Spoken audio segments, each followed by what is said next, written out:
Tom Harrison eased his car into the driveway of his suburban home, the sight of the white picket fence and blooming azaleas a quiet comfort after another grueling day. At 38, he had carved out a life many would admire, a steady job as a civil engineer, a beautiful wife named Sarah, and 2 children who filled his world with chaos and joy. Yet, as he silenced the engine, an unfamiliar unease flickered in his chest, faint but persistent, like a shadow he couldn't quite place. The house welcomed him with warmth, the scent of roasting chicken drifting from the kitchen. Sarah moved about, setting the table, her blonde hair pulled back in a loose ponytail. Her smile greeted him, though it seemed to falter at the edges, lacking its usual brightness. She murmured something about the kids, Jack's soccer practice, Emily's play date, and Tom nodded, shrugging off his coat. Her voice carried a cheerfulness that felt forced, but he brushed it aside, chalking it up to the demands of her day. Dinner passed in the usual rhythm, the clatter of plates, the chatter of their 7-year-old son and 5-year-old daughter, the small routines that stitched their family together.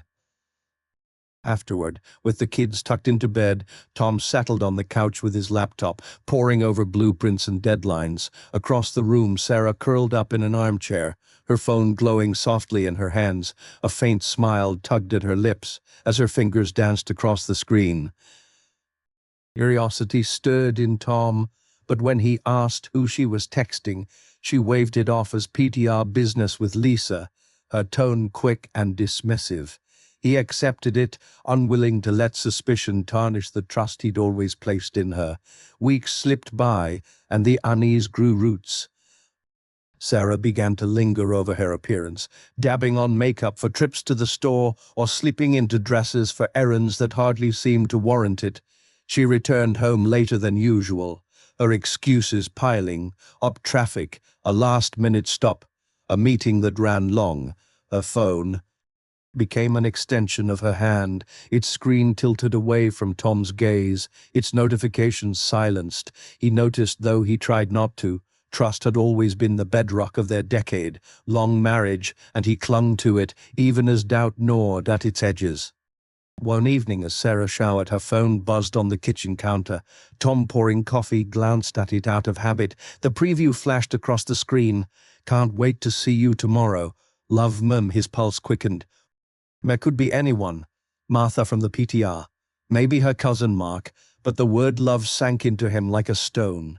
He stood frozen, coffee mug trembling in his grip, torn between confronting the impossible and burying it beneath the comfort of denial. Sleep eluded him that night, the message replaying in his mind.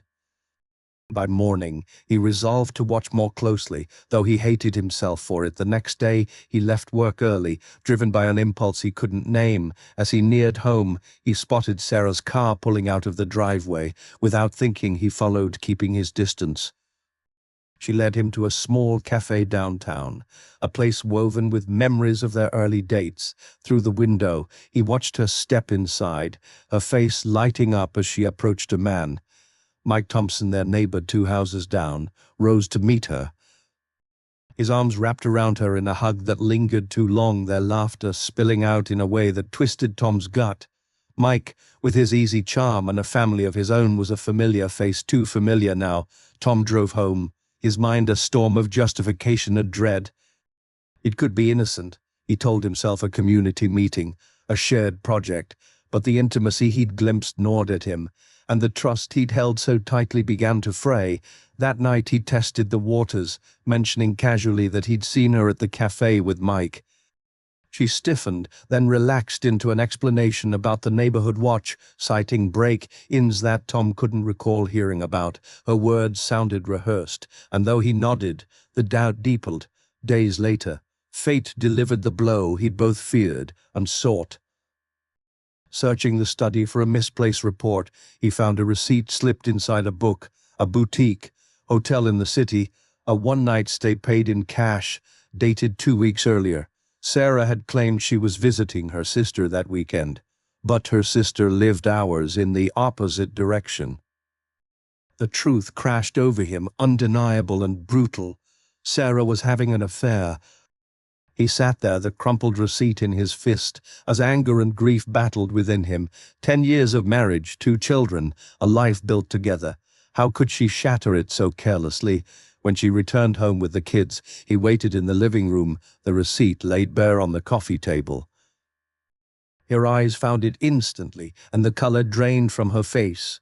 She faltered, her hands twisting together, then sank onto the couch as tears welled up. She admitted it. Months with Mike. A mistake she swore was over. Loneliness had driven her to it. She confessed, her voice breaking as she spoke of Tom's long hours, his distracted presence. The words stung, a mix of accusation and plea, but they didn't erase the betrayal. Tom's world tilted. He demanded to know why, how, but her answers only fueled his rage and sorrow. She begged for forgiveness, promising it was done, but he couldn't hear her through the roar of his own pain. Grabbing his keys, he stormed out, the walls of their home suffocating him. He drove aimlessly, ending up at the park where he'd spent countless Sundays with Jack and Emily. Sitting on a bench, he traced the arc of their marriage, their wedding under an oak tree, the sleepless nights with newborns, the quiet moments that had once felt eternal. He'd been consumed by work, yes, chasing promotions to secure their future, but he'd never imagined it would cost him this. Still, her choice was her own, and that truth cut deepest. After a night in a motel wrestling with sleepless thoughts, he returned home. Sarah waited, her eyes swollen from crying, a remorse palpable. They sat for hours, peeling back layers of hurt and neglect, her promises of transparency hanging in the air. Tom agreed to try therapy, though trust felt like a distant shore. Weeks passed, and he buried himself in work, seeking distraction. Emily, a colleague with a warm smile, became a quiet refuge. She listened as he unburdened himself, her presence a balm to his wounds. One night, after a late meeting, she suggested dinner. Over plates of pasta, their conversation flowed effortlessly, and Tom felt a spark he hadn't expected. At her apartment, coffee in hand, the air thickened with possibility. Her eyes held an invitation, and for a fleeting moment he considered it a chance to escape the wreckage of his marriage. But Sarah's face flashed before him, the love he still carried pulling him back. He stepped away, apologizing to Emily, who nodded with quiet grace. Driving home, clarity settled over him. He'd faced temptation and chosen his family, not out of duty, but out of a stubborn, battered love. Sarah was awake when he arrived, her anxiety etched in every line of her body. He took her hands, his resolve firm. They would fight for this, he decided, though the path would be long and uncertain. She wept, clinging to him, and they held each other, fragile but determined. Therapy began, a slow unraveling of their silences. They learned to voice their fears, their needs, stumbling often, but pressing forward. Jack asked one night why they seemed sad, his small voice piercing Tom's heart, and he reassured his son with a hug, vowing to shield them from the storm. A month later, on their anniversary, Tom booked a weekend at the same hotel where Sarah's secret had unfolded. It was a gamble, a reclaiming of what they'd lost. Standing on the balcony, the sunset painting the sky, he wrapped his arms around her. She leaned into him, gratitude and hope mingling. In her touch, their marriage bore scars, but it stood stronger for it, tempered by pain and the choice to heal. In that quiet moment, with the world stretching out before them, Tom knew they'd weathered the worst. The weight of silence had lifted, and what remained was a love worth fighting for.